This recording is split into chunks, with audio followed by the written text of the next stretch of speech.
Iran had no money when I was president. They were out of money. They were bust. They had no money. They weren't giving it to Hamas.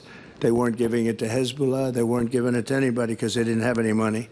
They were just about a bust. And in fact, I put sanctions on last night.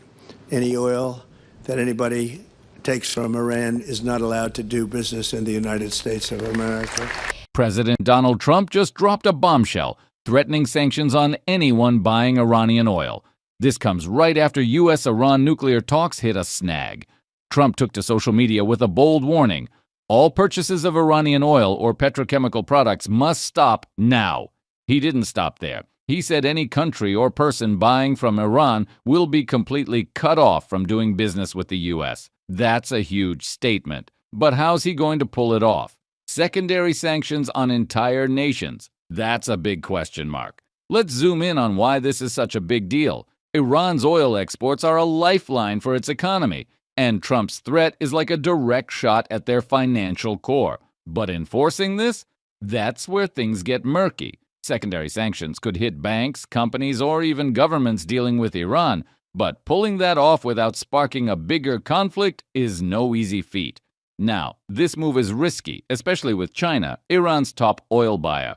According to the U.S. Energy Information Administration, China snapped up nearly 90% of Iran's crude oil exports in 2023. And with Trump already slapping 145% tariffs on China to shake up global trade, this oil threat could crank up tensions even more. This all comes after Oman announced that nuclear talks between the U.S. and Iran, set for this weekend, May 3rd, were postponed. Oman's foreign minister, Badr al-Busaidi, cited logistical reasons in a post on X and said new dates are coming soon. Iran's foreign minister, Abbas Araghchi, echoed that, blaming logistical and technical reasons, but stressing Iran's commitment to a fair deal that ends sanctions while keeping their nuclear program peaceful. So, what does this mean? Trump's threat could be a pressure tactic to force Iran back to the table, or it might backfire, escalating tensions with both Iran and China.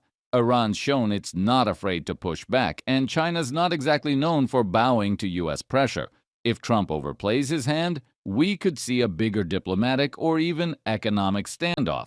And with the nuclear talks on hold, the window for a peaceful resolution is getting tighter.